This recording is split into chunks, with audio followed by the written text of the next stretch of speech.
మీ కళ్ళద్దాల్ని పక్కన పెట్టేయండి. ప్రతి కంటి సమస్యకి బెస్ట్ సొల్యూషన్ ఇస్తుంది అమెరికన్ లేజర్ ఐ హాస్పిటల్.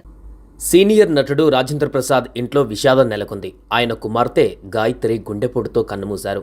గుండెపోటు రావడంతో వెంటనే హైదరాబాద్ ఏఐజీ ఆసుపత్రికి తరలించారు. అక్కడ చికిత్స పొందుతూ తుది శ్వాస విడిచారు. కుమార్తె మరణంతో రాజేంద్ర ప్రసాద్ కుటుంబం తీవ్ర విషాదంలో ఉంది.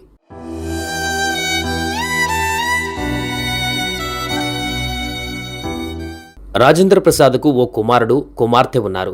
రాజేంద్ర ప్రసాద్ కుమార్తె గాయత్రిది లవ్ మ్యారేజ్. ఈ విషయాన్ని ఆయనే స్వయంగా చాలాసార్లు ప్రస్తావించారు. ఓ సినిమా ఈవెంట్లో కుమార్తె గురించి ఆసక్తికర విషయాలు కూడా చెప్పారు. అమ్మలేని వారు కూతురులో వారి అమ్మను చూసుకుంటారని, తన 10 ఏళ్ల వయసులో తన తల్లి చనిపోయారని ఎమోషనల్ అయ్యారు. తాను కూడా తన కూతురులో అమ్మను చూసుకున్నానని, కానీ తనకు కూతురుతో మాటలు లేవని చెప్పుకోవచ్చారు. తన కూతురు ప్రేమించిన వ్యక్తితో ఉందని అన్నారు.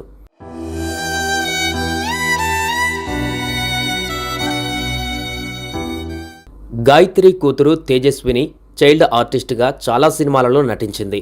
మహానటి సినిమాలో సావిత్రి చిన్నప్పటి పాత్ర వేసింది రాజేంద్ర ప్రసాద్ మనవరాలే. యాక్టింగ్పై తన మనవరాలికి మక్కువ ఉందని, ఆమె ఇష్టప్రకారమే నటించిన కారణంగా ఆ పాత్రకు న్యాయం చేసిందన్నారు.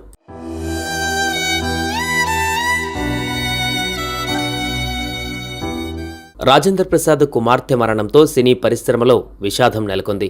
పలువురు సినీ ప్రముఖులు ఆమెకు నివాళులర్పిస్తున్నారు. రాజేంద్ర ప్రసాద్ను కలిసి ధైర్యం చెబుతున్నారు. గాయత్రి మృతి తీరని లోటని, ఈ సమయంలోనే గుండె నిబ్బరం చేసుకోవాలని ధైర్యం చెబుతున్నారు.